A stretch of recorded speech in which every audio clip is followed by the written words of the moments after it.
investigate the soil types which would be suitable for the building. And also we tried to ensure that it was done in the most sustainable way. So we did some further investigation on that, but we mainly focused on the soil types. So basically we took 6 samples of soil from 6 different places around the school. So like one of the soil types was more dark brown and it contained smaller rocks, while some of the other soil types contained mainly wood chips or different organic materials, and rock sizes varied, and there were, for example, around the cabins we took samples where it was just those small white rocks and no soil whatsoever. And we basically wanted to see which one could support the building the most. So we took the 2 most, or the 2 best soils that we found through a sliding experiment that we'll explain later on.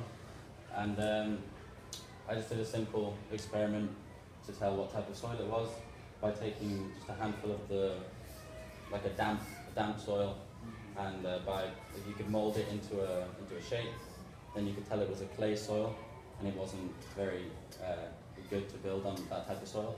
And it turned out that both of the 2 best soils were quite clay, and they were easy to mold into shapes.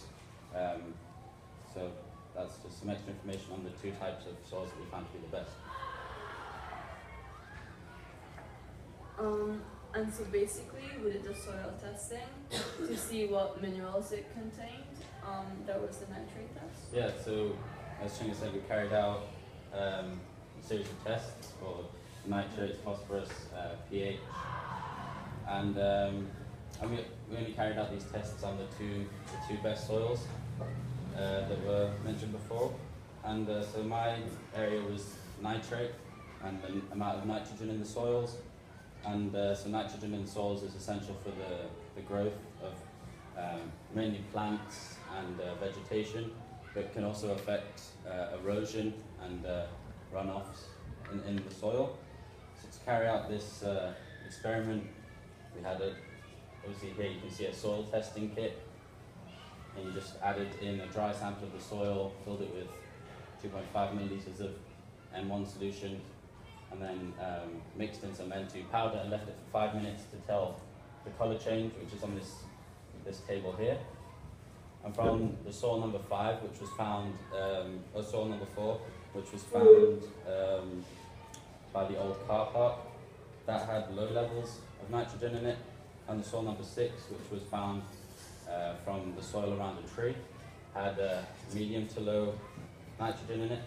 And through another calculation, I found out how much nitrogen fertilizer would be needed in that soil, and nitrogen fertilizer also helps or stops erosion and runoffs, and also benefits for the vegetation. So 420 kilograms per hectare of soil fertilizer was required for soil number 4, and 320 kilograms per hectare was required for soil number 6. Yeah. So I carried out the phosphorus test, which is quite similar to what was done in the nitrate test. I got to know that the soil number 4 and soil number 6 both had almost equal amounts of phosphorus, and this says that the areas of both the soils were very fertilized, and they would have a very good vegetation. So looking in the matter of sustainable, then if you're building the building, or if you're constructing the building on any one of those soils, it will be destroying quite a lot of vegetation. So.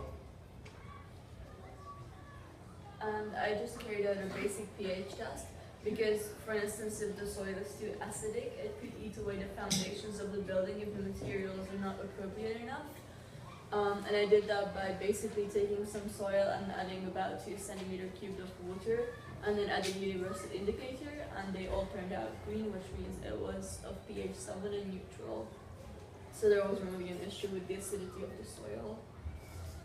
We also carried out a sliding test, which basically we took the 6 samples of soil and we tried to create a slope from each of them of equal gradients to make sure that the test was fair.